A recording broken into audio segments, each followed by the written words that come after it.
Today on Living History, we're speaking with Jim Spear. Every single person has to buy off on it because it's a risk to let a foreigner come and live in the village. What happens if the foreigner gets hurt? Somebody's going to be responsible for it. And so the head of the cop shop sits with me and he decides that he likes me. And he pats me on the knee. He says, for a foreigner, you're not so bad. We're going to let you live in our village. It's okay.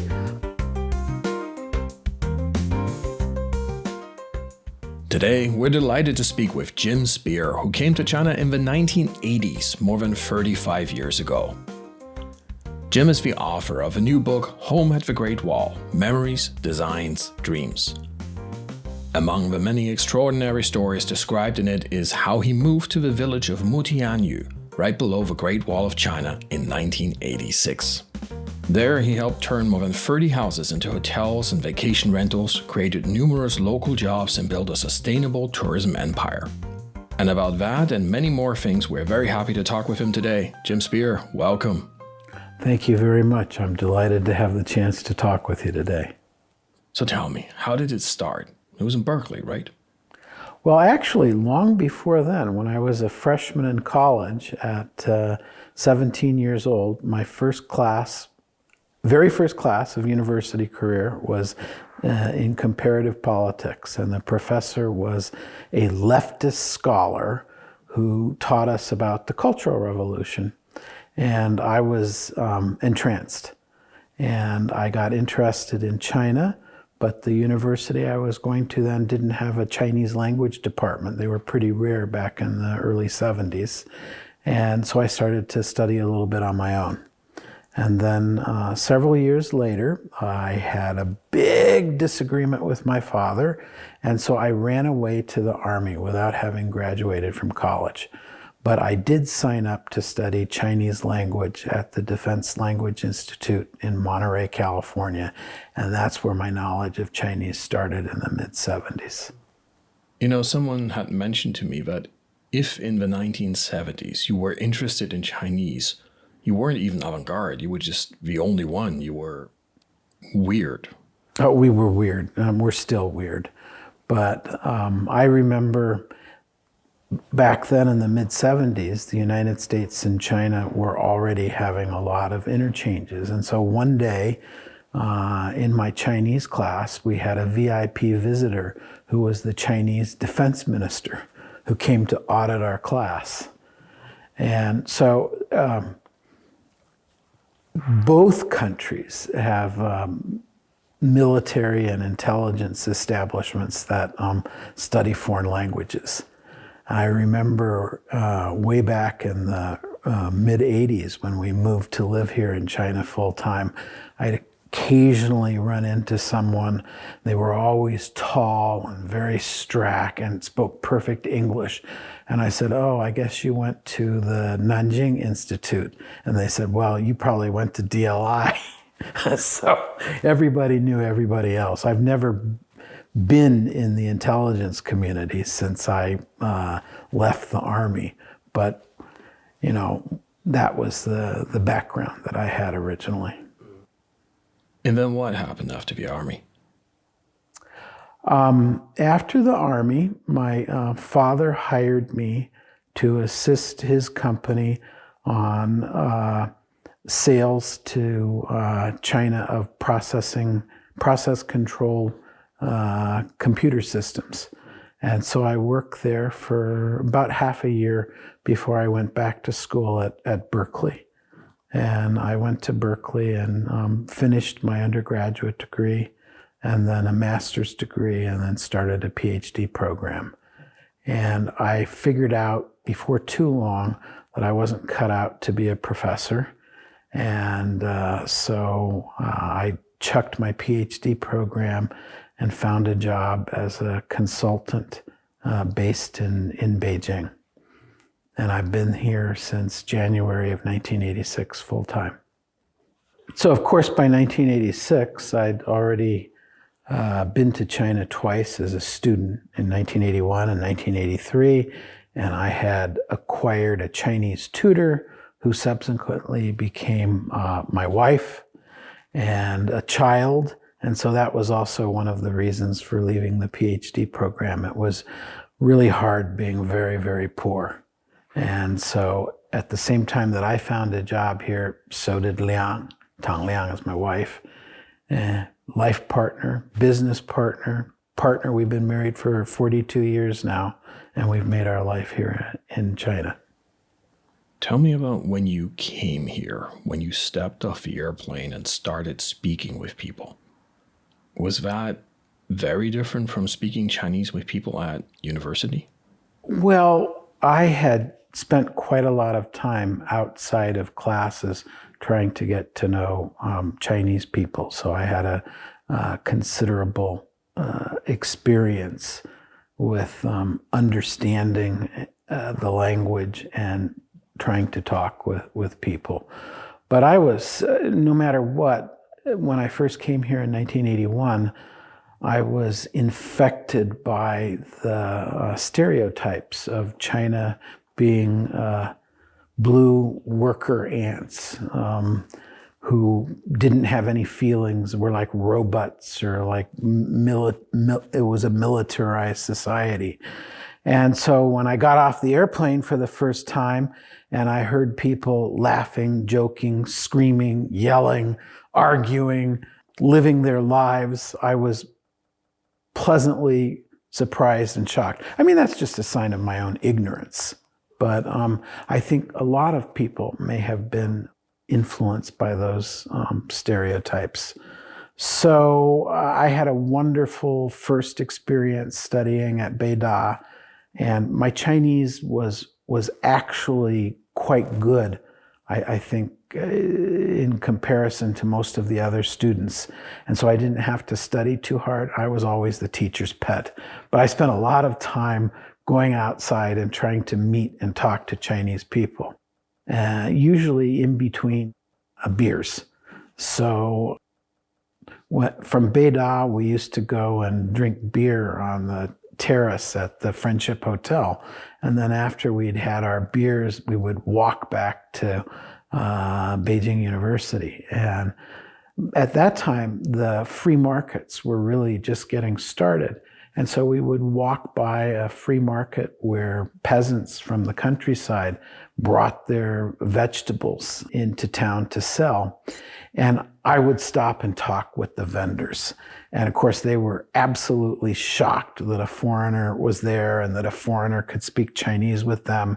And I was just in Vancouver last week and sharing some reminiscences with my roommate from Beida in 1981. He teaches Chinese history at the University of British Columbia. And he used to go along with me, and he remembers that when I would stop and talk to the farmers, one shouldn't say peasants anymore because they're not peasants, but the word in Chinese is still nomin. So I haven't escaped from calling them peasants.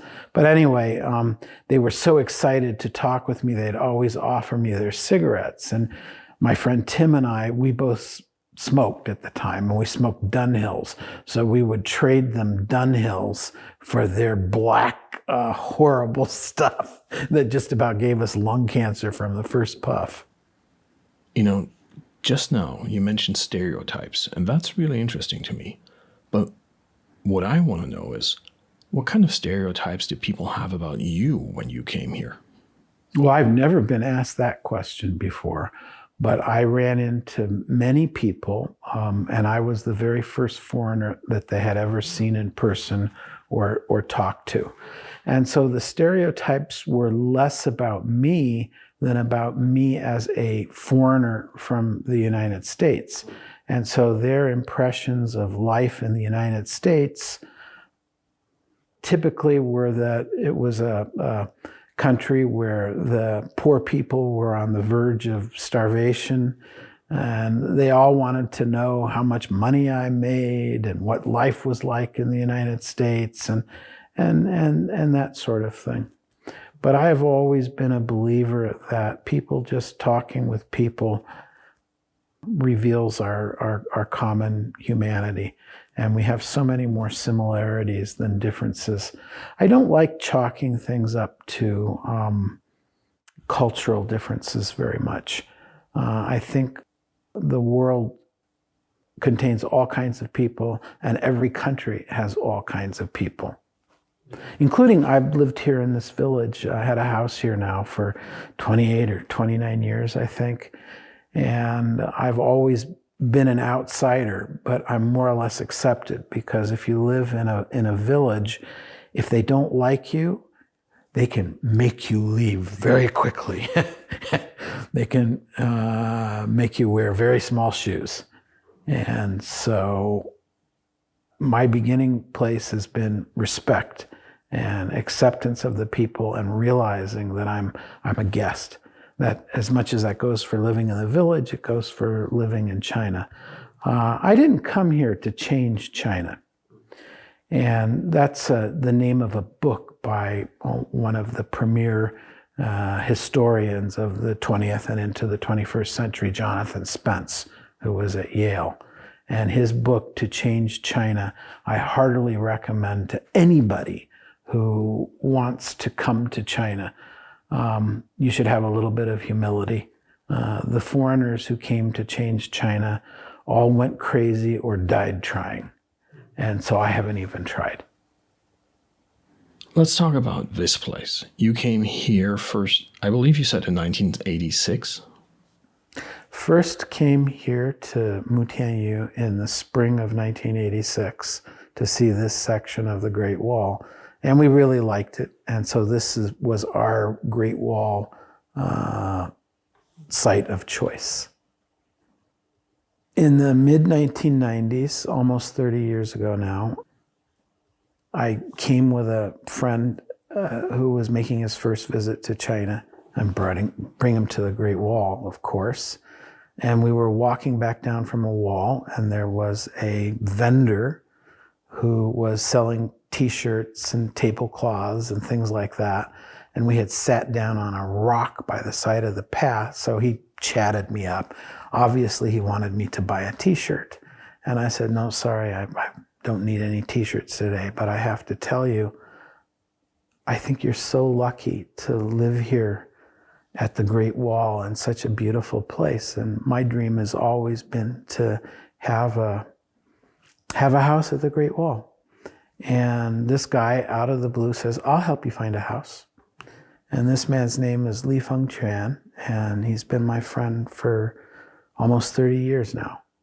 And so I gave him my home phone number, because this was before there were cell phones. And so I promptly forgot about it. And so a few days later, I came home from work one night, and Liang said, Jim, what have you been up to? And I said, what? And she says, well, this guy called me today. And the first time he called, he had a peasant accent. I really couldn't understand what he was saying, so I hung up. And then, well, he called back a second time, and I hung up again. And then he called a third time, and I realized that you're getting a house at the Great Wall. I said, oh, I remember this. There was this peasant that I ran into, and he said he'd help us get a house. And so if he hadn't been persistent, if he'd given up after one phone call or two phone calls, none of my life for the last 30 years would have been the same. So it made a tremendous difference in my life, and I am forever grateful to him for his persistence. You know, there was fate. There was something that connected us. He did find a house for us to rent here in the village, lease on a long term, because they officially in most places they're still not allowed to alienate their residences.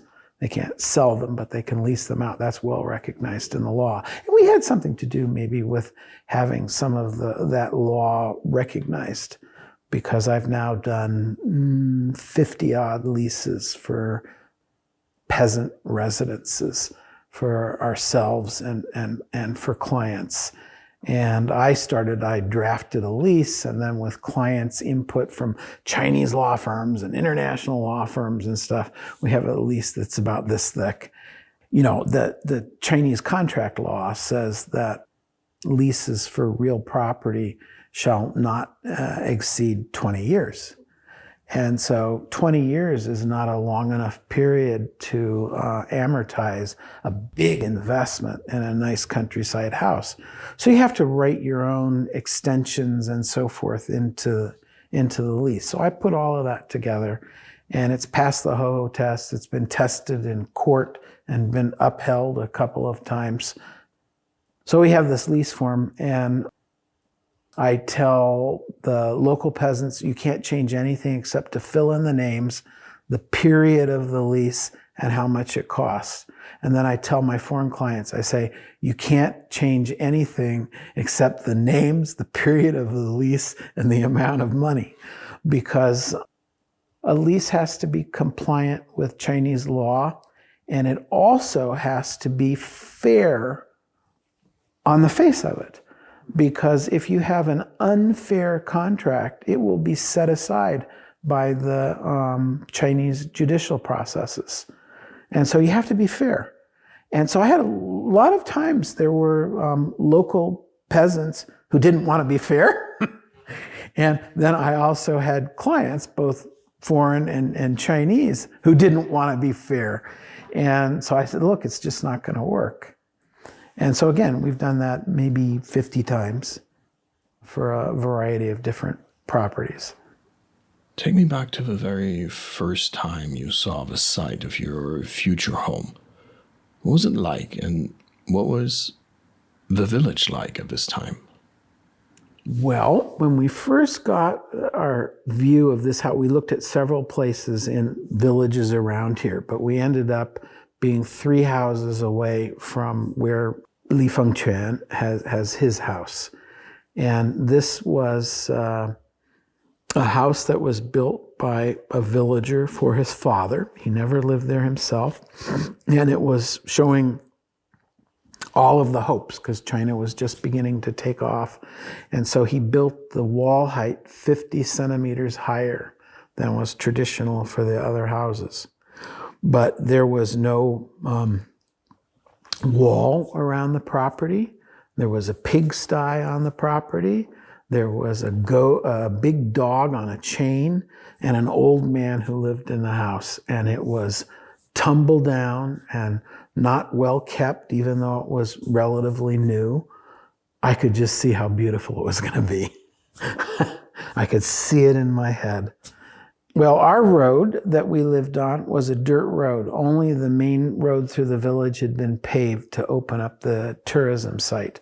And before they built that road, only dirt roads came to the village. And there was no sanitation collection. So the village was full of midden heaps. The trash was just thrown outside the door, and it was everywhere, and it was filthy. And because the economy had started to change, there was already plastic packaging and so forth. And then, of course, that doesn't disintegrate. So there were plastic bags and all. I mean, it was run down, and it was poor. And so over all of these 30 years, the village has gotten a lot richer, and there's trash collection and cleanups and a lot of things like that. And people, as they've gotten money and the government policies have allowed, they've rebuilt their houses. They've made them a lot bigger, taking the opportunity to build when the government permits. And so the village feels a lot different today than it did when I first came to the village, which was in the mid-'80s. I built the house without having any final permission to be able to inhabit the house. And so, I remember we finished it, and I still didn't have permission. And I moved in, and we still didn't have permission. So finally, we gave a lunch, and it had all of the local officials that were there, including the guy who was the head of the local police. This is so many years ago now, I guess it's okay to tell. And so we're there, and we nice lunch, no money, no bribes, no nothing like that, but just a nice lunch and some Chinese booze and some cigarettes. And every single person has to buy off on it because it's a risk to let a foreigner come and live in the village. What happens if the foreigner gets hurt? What happens if the foreigner gets robbed? You know, somebody's going to be responsible for it. And so the head of the cop shop sits with me, and he decides that he likes me. And he pats me on the knee. He says, you know, for a foreigner, you're not so bad. We're going to let you live in our village. It's okay. But, you know, you have to put some glass shards on the top of the wall around your compound, because that way it will stop people from coming in. It will stop robbers from climbing over the wall.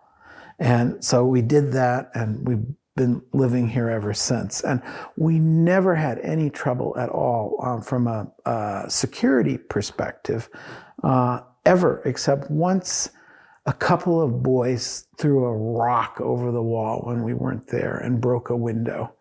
And of course, who had done that, the village found out, and those boys were, you know, admonished not to do that kind of thing anymore. Never, ever had any trouble. You know, everybody in the village, I'm pretty sure, knows who I am. And I don't know all of the villagers. There's 400 plus people who live in the village. But I know an awful lot of people by sight. You don't want to act like you lord it over people. That's a big problem with Chinese people coming into the village. You know, people here, they grow vegetables, and they have chestnuts, which was originally their main cash crop. And so Beijing people will come here at the harvest time, and they go and they pick up chestnuts from the ground. And that's stealing. You know, you're not supposed to steal things from people, but you come here, you think you know, you're from the city and you can do anything you want, including steal chestnuts from the villagers. I remember one of our friends who was a partner in the schoolhouse. She was just so embarrassed once. Her maid and her maid's brother went around, and they picked up a great big basket full of chestnuts that had been fallen. And it so happened those chestnut trees were owned by the village mayor. Oh. And so the loudspeaker said, I'm not going to say her name because she'd be very embarrassed, but so-and-so, come to the village hall. You have to pay a fine. It was 10 kwai per chestnut. That was a lot of chestnuts. And, you know, you need to teach your maid and her relatives that they can't come and steal things from us. There's a lot of money in those days. Well, this was not all that long ago, you know, even in the 2000s. Speaking of a loudspeaker, I think you mentioned you got called down by the mayor as well. I did, not too long after we had moved in, and I was just enjoying my life. I started a consultancy, helping companies figure out their distribution channels in China and what the value chain was, and doing due diligence. And so I could make a living from doing that because it's what I'd done for a long time. But I was enjoying it because I had a computer and I had a telephone, and I could just sit in my village most of the time and, you know, have a good life. And so one morning I'm sitting there over a cup of coffee, and the public address system booms out, Jim Spear, report to the village hall. And I about peed my pants, because when you get called like that, something is up. Somebody wants something, and boy, you're going to pay for it. So, I mean, that's true anywhere in the world, not just China. But here I am in this little village, and I get called to go down to the village mayor's office. And I knew him, but not all that well at the time. This is so many years ago. And he had me sit down, and he poured me a cup of tea. By the way, you can't do business in China unless you at least pretend to drink tea or hot water. And you must have a 10-liter bladder, otherwise you fail. And so I sat down, and then he started giving me a spiel. His name is Li Lianting, and he lives right near our studio. And I've now known him for decades and decades. And he only went to primary school, but he became the mayor and the party secretary. Interesting things if you want to talk about it, because we looked at the village democracy in China is not an oxymoron in my experience. And that's a really cool thing. But anyway, he sat me down and he started giving me a spiel. He said, you know, we let you live in our village. And in case you haven't noticed, things aren't going too well. We've been here for 500 years. And, you know, there's so many poor old people who don't have a means of support. There's no jobs for the young people. And we don't know how we're going to sustain our village going forward. And that was the very first time I heard the notion of social sustainability as opposed to ecological sustainability, how we impact the planet. But communities really make a difference in this world. And what happens when all these rural communities just fall apart and we don't have them anymore? So that's what he was telling me.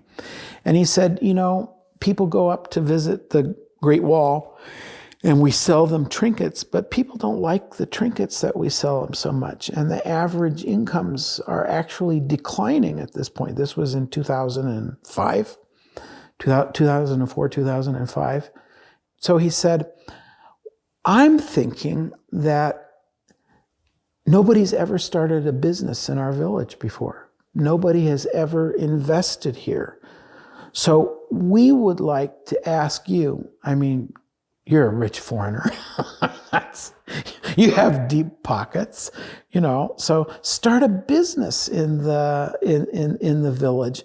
And what we can do with this is you can hire people from our area and you can attract tourists to stay longer and spend money, and something will stick in our community, and that will help us sustain our village. And so he really got me thinking, and I didn't say yes, I didn't say no right away, as I told him I had never thought about this before, which was true. So here's a guy with a primary education, made me really start to think. And so like all failed academics, the first thing I did was go and look at some of the literature about tourism and tourism development. And then what you find is in many places, outsiders come and make investments, and all of the managers come from outside. A lot of the employees come from the outside, and the local people don't get too much benefit from the development for tourism. So the challenge to me was how to start something that would make a difference in the community and help the local people. But of course, as a private business, besides social sustainability, you have to have economic sustainability. Because if you can't, not so much get your investment back really quick, because if it's your own and you're not public, that's not such a great concern, but that you need to be able to generate enough cash to pay all of your bills, including pay for all the people and your outside suppliers and everything like that. So from the very beginning, I thought of what the business model would be like, because if you can't make a buck doing it, it's not worth doing. It's worse than to have not tried at all. So with some friends, we came up with the idea of taking an abandoned schoolhouse here in the village and turning it into a restaurant and an art glass studio. The room that we're sitting in right now was our hot glass shop where we made glass products for many, many years. COVID was the end of that, I'm afraid, but we've moved on. But some of our businesses still exist, like the Brickyard, a hotel that we did. We took a glazed tile factory that was burning coal and wood, making liuliwa glazed tiles. and paid the operators to stop, paid the village to get a long-term lease, and then turned it into a hotel. I did the design for the hotel. It was much bigger scale than a bed and breakfast because we determined that unless we had sufficient scale, we would just work ourselves to death. I mean, in the West, there's a joke about a bed and breakfast. First, you put in $1 million, and then you make a really nice bed and breakfast place, and people come, and then you work yourself to death, literally to death, trying to be a hotelier. And then when you can't handle it anymore, you sell it for $600,000. And so we just didn't want to do that. So we had a business plan and started a hotel. And the hotel is still operating today. And it has 25 rooms and about 10 villas in the village. And so we can host, up to about 100 people at a time. And so what we did in the Brickyard, and it's still to this day, is we hired local people. So a hotel, we had a staff. We still, there's about 70 or 80 people who work there. And almost all local farm housewives. And this is an asset, a pool of human talent that was underutilized. When you're in the hospitality business, one of the things that you see is turnover is a disguised business cost because everybody has to be trained. And when you have to keep retraining people and you treat them as a throwaway thing, you don't get very much out of the people. So if you have no turnover, I mean, that's sclerotic and it's not very healthy for a business because you don't want to keep everybody. But anyway, we hired a lot of local housewives and they're very happy to get the job. And in particular, we have a class of employees that are part-timers. And under Chinese labor rules, you can't exploit the part-timers. You have to pay them a higher hourly wage in order to make up for the lack of full-time benefits. And you can't have them work more than 20 hours a week. You can't have them work more than 4 hours a day. And if you break those rules, there are fines and you have to pay people additional compensation and that sort of thing. So it's fair. And it's protected by the Labor Bureau. And I really admire that. So we hired a lot of women who had never had a job outside of the home, and they had responsibilities at home to take care of the kids, take care of the old people, to make dinner for their husbands and that sort of thing, so we were able to fit in people's lives. But there were also a whole lot of employees who came to work for us full time. We had a woman, she's still there, she's the chef at the Brickyard, and she started off as a dishwasher here at our schoolhouse. And then over time, she learned computer skills. She learned how to develop menus and cost them out and look at food cost and participated in the whole process of figuring out what we would have to charge for the dishes and then that sort of thing. She's really smart. And so that's one of the reasons what is diversity and inclusion about? It's all about this wealth of human talent that comes in different shapes and colors and orientations and genders and all that sort of stuff that would otherwise be wasted. And so what we need to do is to utilize those people. And so what we tried to do on a very local level, albeit, was to do that. So it's just been, it's really gratifying for me to see these people who are proud of their jobs. I mean, I've done other things. I've done so many design projects and house projects for clients and so forth. And one of the ways we contributed to the local community is we favor using local contractors and local laborers. And when I'm building a house, I like to go to the site in the evening or at night to see what it looks like at different times of the day and stuff. And so it can be very serendipitous to adjust the design during the process of build out. Of course, that costs money, so I have to balance that out with the client's other interests. But I've been in a site, and one of the workers will come back at night on a walk with his wife or with his kid, and he'll go and look at what he's building, and he said, "Look, that's what I did today. Isn't it beautiful?" And I just I've been rewarded in that way. At this point, we would like to take a moment to tell you about our project. The period between China's opening in 1979 under Deng Xiaoping and the 2010 Shanghai Expo deserves to be remembered.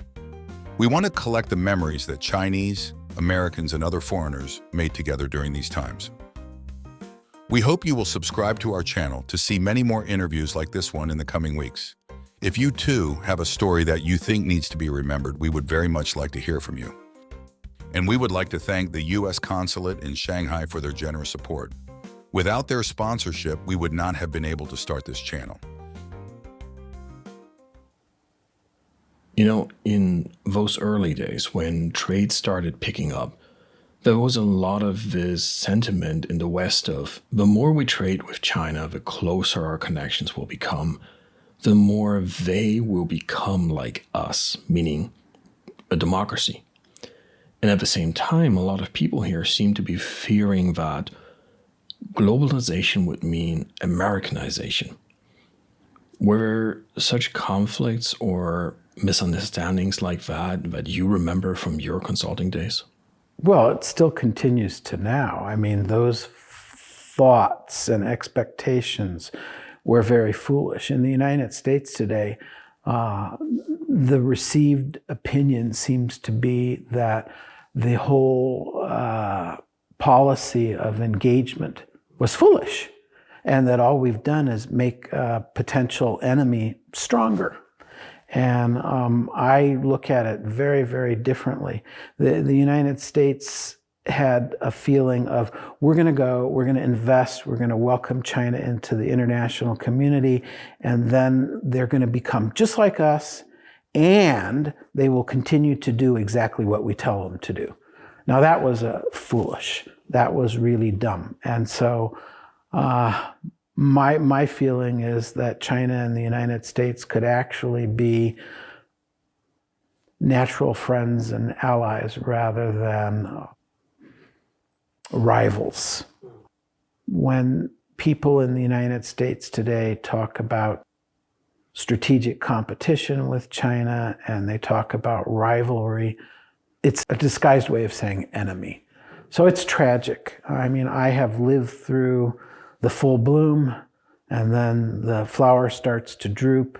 And today I am very, very concerned with my own country and the fear of China as a world player. And I feel comfortable talking about my country and talking about the United States. Truthfully, I'm much less comfortable talking about China.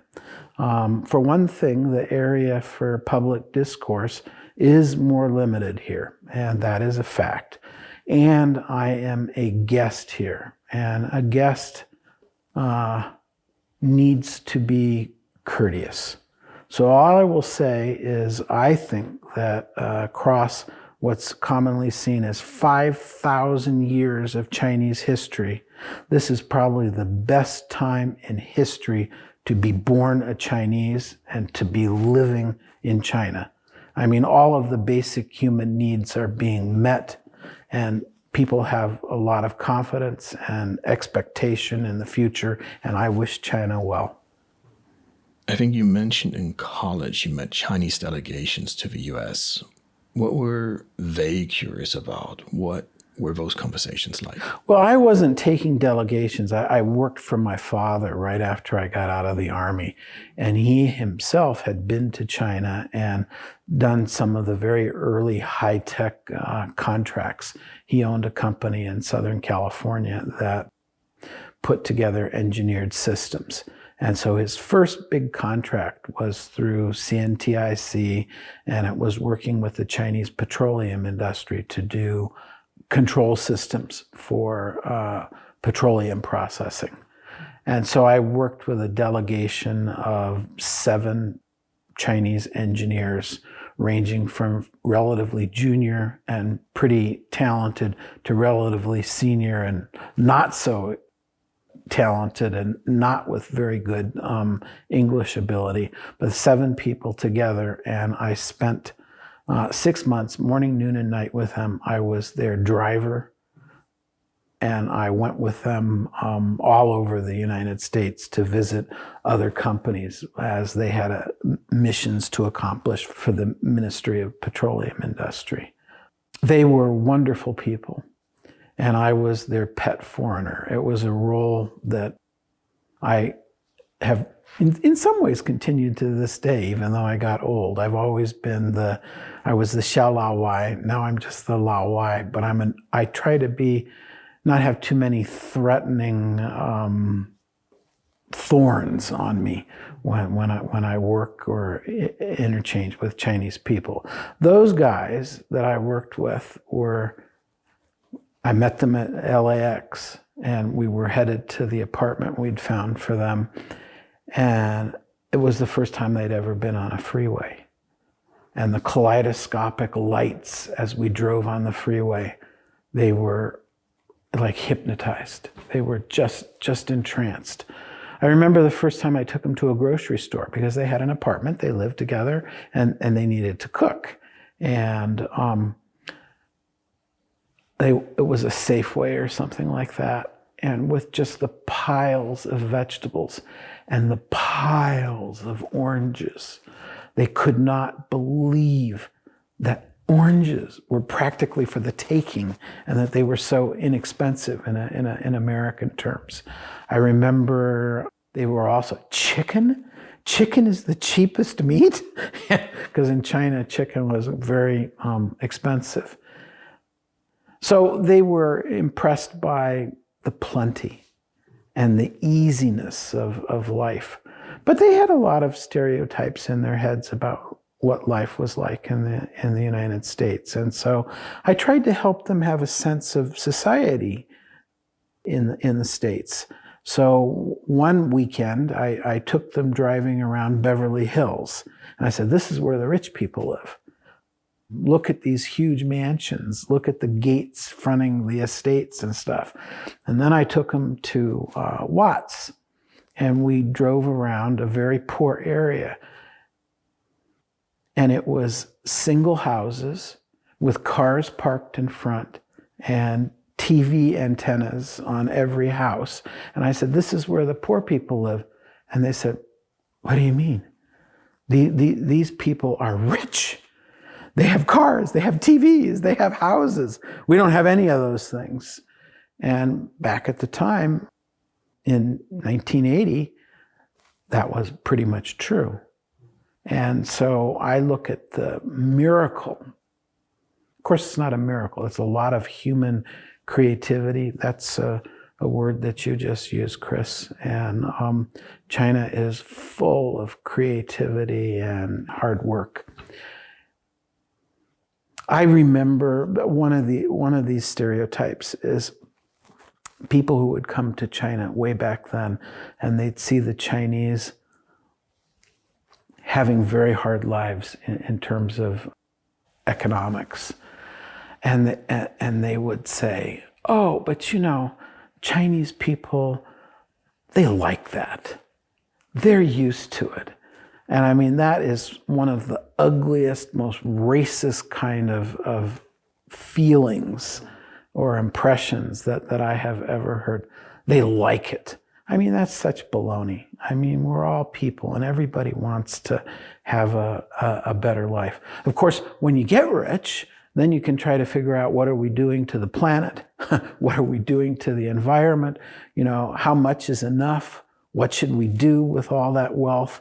And those are questions that China is facing today too. Speaking of, at what point did you see the economy, the life situations change here in China?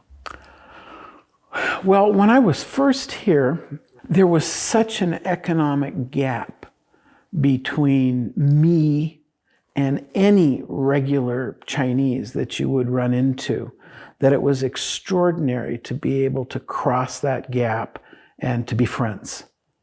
And because I had built-in Chinese relatives and because I was very open, I was able to build a lot of bridges and see aspects of China that most people didn't see. If China had not developed, I don't think I could have stayed here for the long run, because you just couldn't be equal friends with people. And what happened was China started to get rich. It was already happening by the late 80s, but in particular in the 90s, and then an explosion in the 2000s. I don't remember the exact policy dates, but I do remember thinking that the true revolution in China was at the county and village level. China historically was a collection of economic baskets, about 2,000 counties. And that was where the state penetrated to. There's a professor at the London School of Economics, Yu, and she came out with a book last year that talks about China's mayoral economy. And so the mayors at the county level and the village level foster the economic development in their areas. And so it's true, SMEs made a huge difference. No matter what a huge difference, I mean, China became substantially a capitalist market economy with the bulk of production occurring in private enterprise. So I've been here through that entire process. You had mentioned the Dunway system, the work unit system, which meant everybody had lifetime employment. When people went to work for you, a private employer, when they 下海, Yeah. what was that like for them? Well, when I first came here, I worked in representative offices, and so people were hired through a Chinese intermediary like FESCO. And so people had their dangan at FESCO, and they had their benefits from FESCO and so forth. So when people came to work for you, they weren't 下海. And then when you had a large joint venture, people typically would keep their personnel relations with the Chinese partner of the joint venture. So 下海was less for those kinds of situations than when people would get rid of their iron rice bowl and start their own businesses where they really had to be on their own. But later on, when I set up our own businesses here, I was the legal representative of the company, and I was shocked when I had to approve pregnancies for my female employees. People would have their files would still be maintained by an organization that kept files for people, but they still, in order to have a pregnancy, they would have to come to me to get me to sign that it was okay to be pregnant. Wow. Yeah, so, I mean... How did those conversations go? Well, pretty easily, just where do I sign? You know, I mean, it's not... I never thought that it was my business to mess with people's private life, permission to get married, permission to have a baby, that sort of thing. You know, I run into foreigners all the time. There's, I love China, but China doesn't love me. And, well, I never expected China to love me. As I said before, I mean, I'm a guest here, and I didn't come here to change China. And I have to tell you, in my own business endeavors here, I've run into roadblocks. And I've had problems that were not of my own making. And it's cost me a lot of money. But I didn't come here to change China, and I don't expect Chinese policies and rules to change just to suit me. So, I mean, I'm very fortunate that we've been relatively successful and we're able to live well. Just look at me, you can tell I live well. Well, I see your collection and it looks like you live your life well with purpose. Well, the pewter collection is, collections are interesting because you should collect something that you can afford to collect. And the pewter collection started with me interested in them two-dimensionally because I could see the silhouettes and I thought that they were just beautiful. So I started collecting them and they were 20 or 30 renminbi a piece. And Liang would say, "Oh, Jim, why do you want to waste money on that?" And I said, "No, but look, they're so beautiful." And then I started to learn about the different pewter alloys and how they design them, how they use them. And it was very, very fascinating. So over the last 35, almost 40 years, we've collected a lot of pewter liquor pots. And I like them. When we simplified our lives and moved out of our big house here into the studio, I couldn't resist keeping the pewter collection.